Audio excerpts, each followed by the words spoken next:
Okay, team. Good evening, everyone. So, team. So now we concluded in that class that our project based on the this preliminary engineering, ground engineering, we concluded the project. We concluded the voltage level of 33 bar 220 kV. 33 bar 220 kV, 200 megawatt substation. Now we selected the substation location.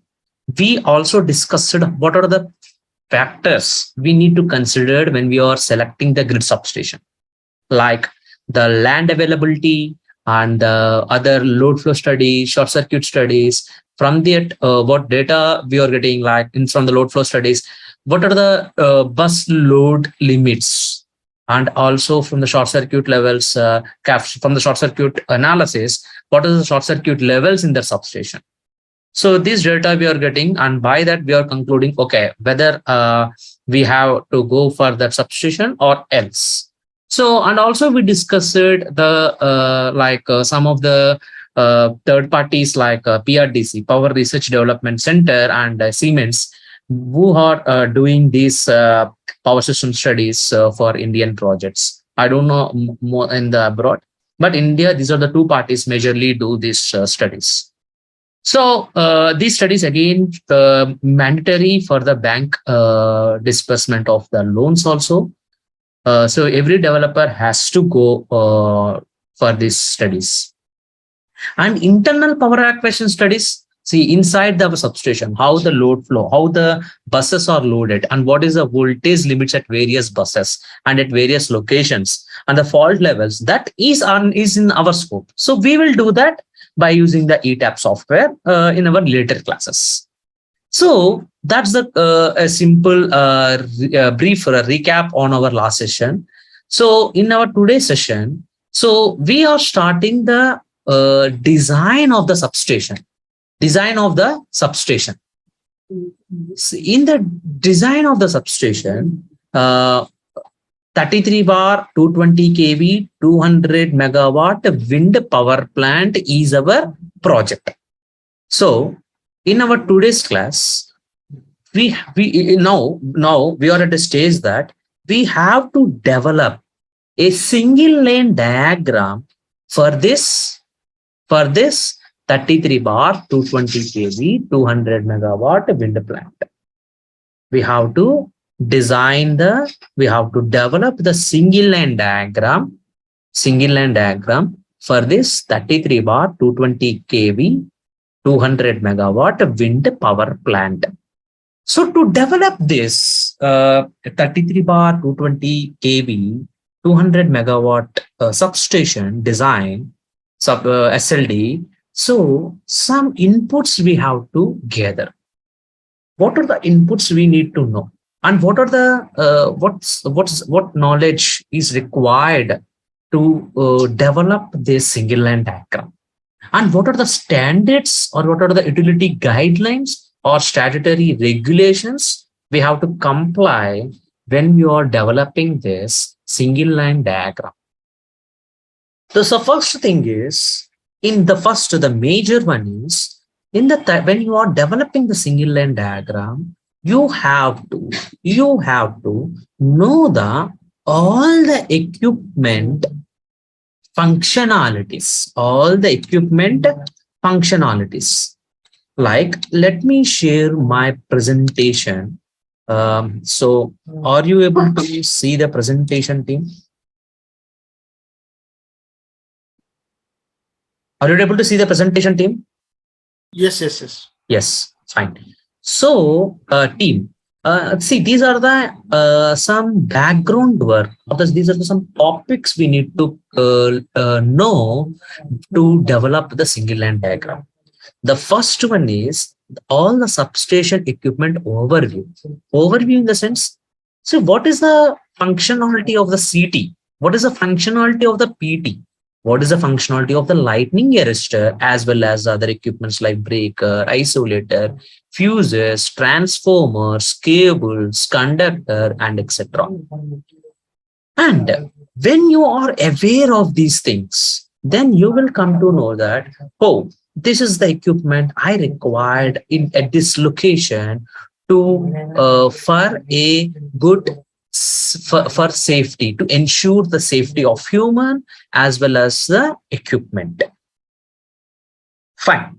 So after knowing this, we are going to the next. We have to know the very important concept, which is the reliability analysis. This reliability analysis, I am not speaking here in this module. This will be discussed in the auxiliary system distribution there it is having a major scope. That's why I want to give a brief a calculation on this at that stage. But this reliability analysis, not only here, team, everywhere.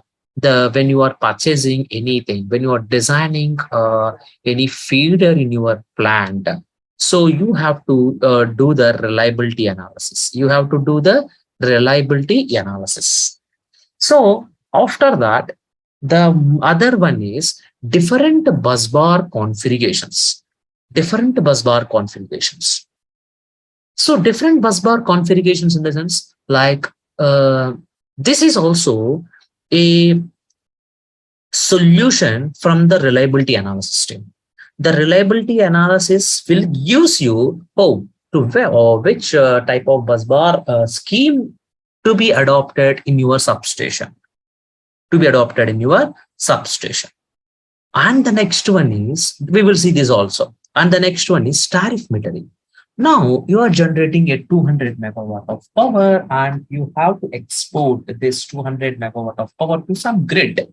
So the grid person, the utility or the private company or industry to whom you are exporting or selling the power, they will purchase the power in terms of units. So how many units you exported. So per unit, they will charge a $1 or $2 of rupees per unit. So what is the price that we will that you have to know? And for that, you have to maintain a good, a reliable metering system in your substation to ensure the accuracy on your export and imports. What is the import? You are again during the some maintenance time or during the night time of for the solar projects, you are importing the some reactive power for your to energize your to make your transformer standby or for your cable consumption. So you are importing the reactive power from the grid, or sometimes maybe during the commissioning stage or due to the maintenance time you are importing the active power also for your auxiliary consumption, maybe, right? So that also you need to know. So this whole accountability can be maintained by and should be very reliable, and that can be achieved by this tariff metering. And the next one is, so these are the main topics or the background concepts we need to know when you are when you are developing the single line diagram. So apart from this, now you know that, this is a single line diagram. So now you want to implement the same on the paper, right? So if you want to implement the same on the paper, and if anyone also, read that, he should also be understandable. So you have to you have to draw or you have to draft that single line diagram that should be known, that should be well known or understandable by every electrical engineering with sufficient knowledge. So that for that you need to know that what are the ANSI codes that are for the equipments, and how to represent the current transformer, and how to represent the transformer like symbols, and how to give the designation to the CTs or PTs or the breakers, which is helpful when you are developing the schematics. So this all will comes under the concept of single line diagram representation. So this is the comes under the drafting. As electrical engineer, sometimes you are not having the maybe in some situations you are not having the drafts person with you. So sometimes there might be a chance that, yeah, as an electrical design engineer has to draft these single line diagrams in case of urgent if it is a urgent deliverables. So these things we have to cover in our today's class, or if possible, most of the thing. Otherwise, in the next class. So by this, we can conclude, oh, this is my single line diagram. This is my single line diagram. Clear, team? The background of this? Any doubts till now?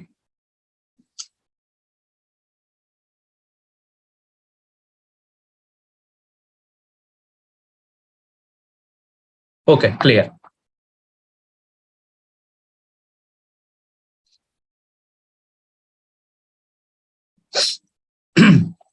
Yes.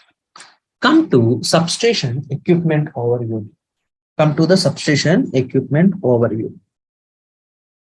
Let's see this.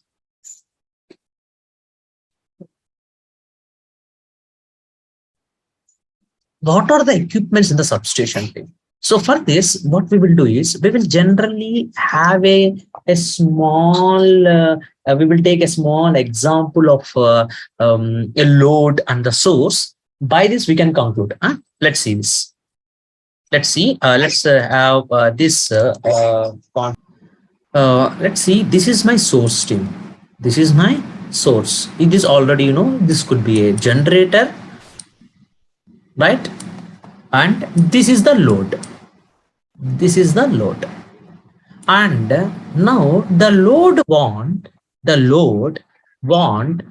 a 3 point, if the load is required a 220 kV voltage, suppose. And the source is a 33 kV. This is our project, simple. And I am having a number of generators. This generator is generating some 22 megawatt or 20 megawatt of power, and this generator is generating 20 megawatt of power, right? Now let's see. So first of all, what we need to, let's see, the 33 kV voltage should be step up to the 220 kV voltage. The 33 kV voltage should be stepped up to the 220 kV voltage. So obviously, the equipment which step up the voltage from lower to the higher, obviously we required a transformer. We required a transformer, which is 33 kV bar 220 kV transformer.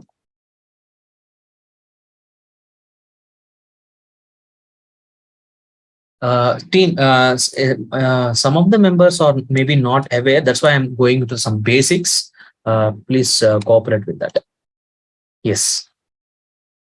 So 20 megawatt and this 20 megawatt. So total the source is 40 megawatt. Team.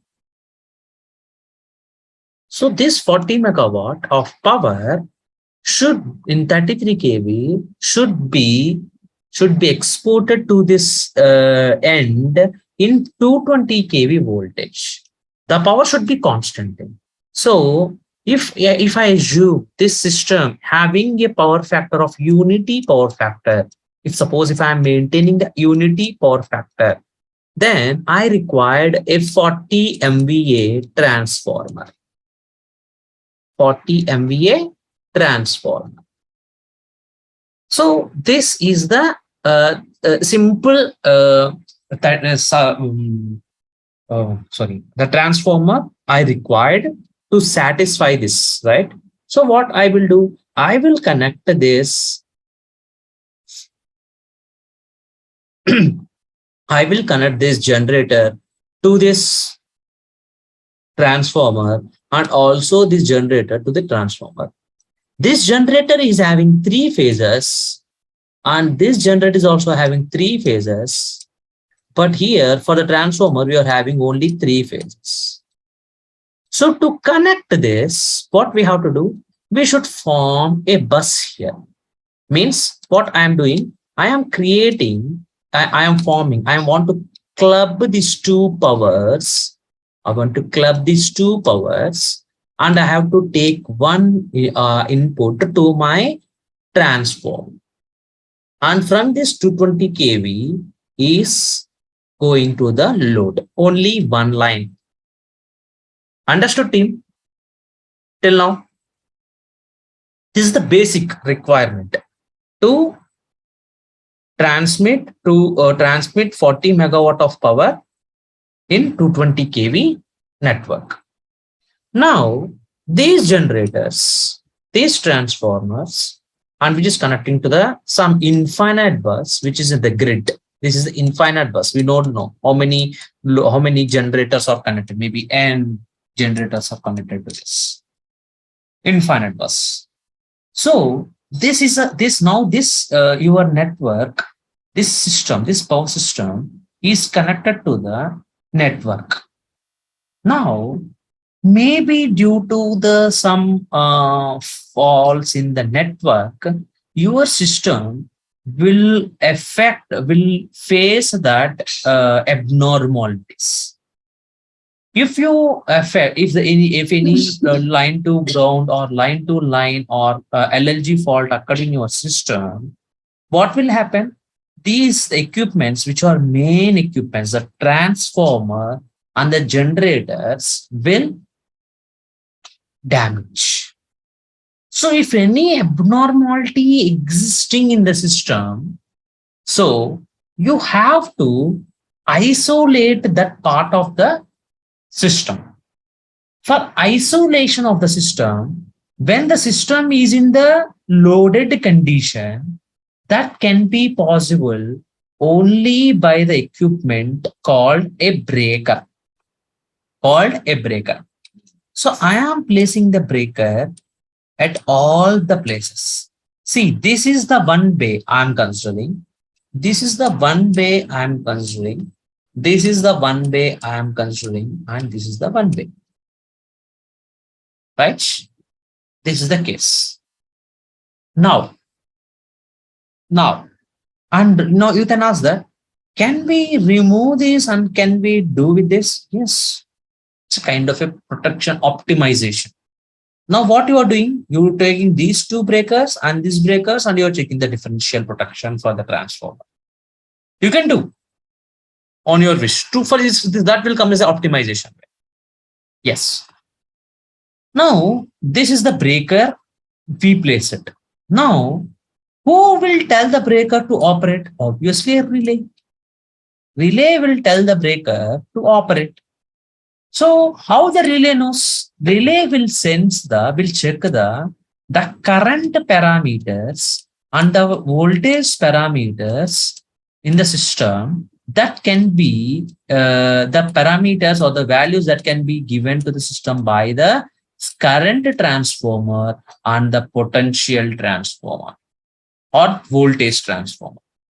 So wherever the breaker is there, we have to place a current transformer and a potential transformer. Always PTB is connected phase to ground voltage, parallel connection, right? And here also see breaker and the CT and the PT. Okay. And the CT, PT.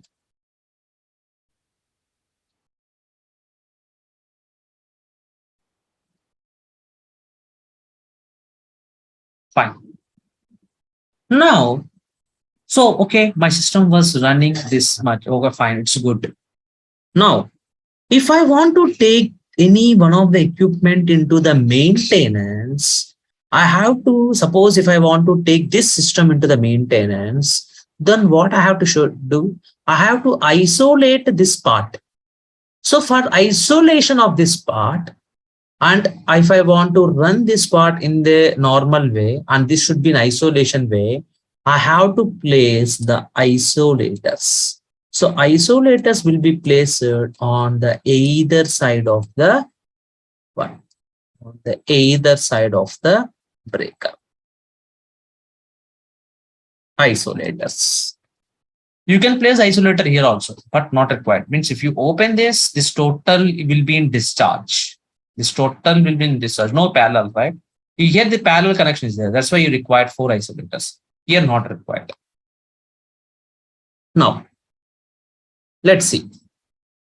And if you ask, you not required this isolator also. If you open up this isolator, this whole system you can take into the maintenance. This is also not required. This is also not. In that way, you have to check which isolator is required. Here, if you take out these isolators, maybe the current will flow like this if you on this. So you cannot attend the maintenance of the breaker or CT or the PT or generator because of parallel. Here the series, no need of the isolators seriously.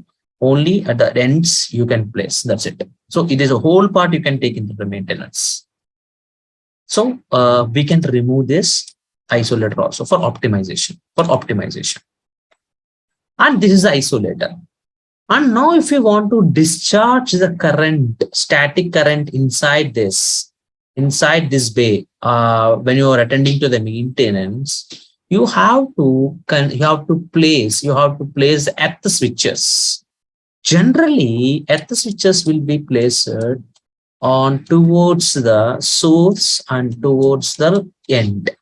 At remaining all the places, generally what we will do is we will place a portable earth switches on the lines. So we can short all the earth threads.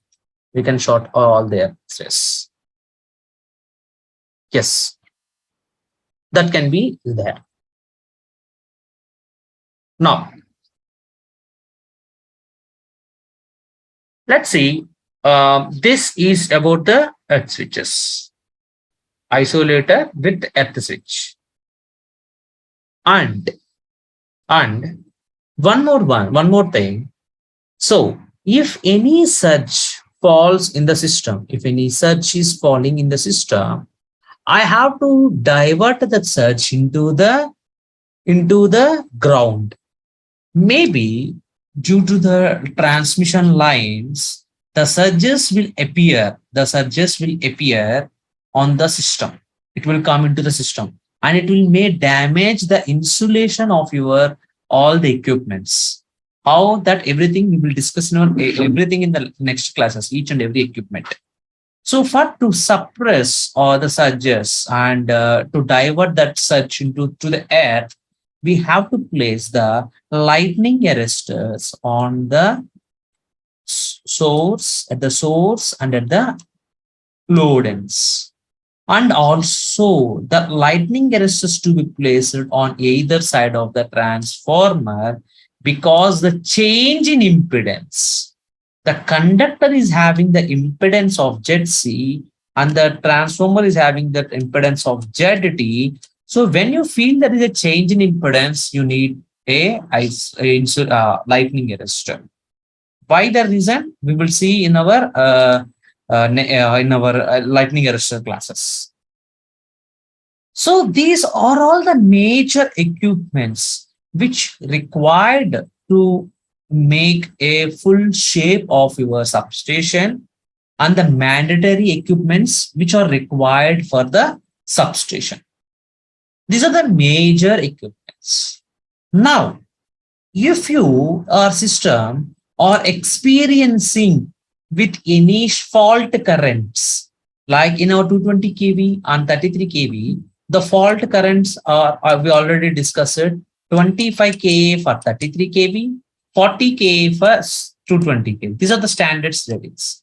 If your fault currents in the substation is exceeding more, then you have to place a series reactors on the line here. A series reactors on the line. That is the one other equipment which a project specific. If you are seeing the short circuit high, if you are seeing the short circuit levels high in the substation, then you have to place the series reactors. And if you are having the issue of reactive power compensations, then we are having the placement of shunt reactors. Shunt reactors or the capacitor banks. That is the one other equipment which will come if your project is having the issue with or abnormality in the reactive power. And if your system is experiencing with the high magnitude of the line to ground faults, which can be detected from the neutral point of my transformer. So there you require the placement of NGR, neutral grounding resistors. These are the other equipments generally will be there in the substation apart from these mandatory equipments. And these are the equipments which are project specific, applicable to some projects, not to all. I mean, so this is a simple approach of my single line diagram. All the equipment. So again, each and every equipment we are discussing in our next classes. Just I am giving a brief. This is a skeleton view of my single line diagram. This is the skeleton view of my single line diagram. So now we discussed by this, we can conclude that, oh, these are the main equipments and these equipments are required for this purpose. And these are the equipments which are required for to make my project to develop the 200 megawatt of 33 by 220 kV system, I require these equipments. Now we got a idea on this. Now the next one is we have to.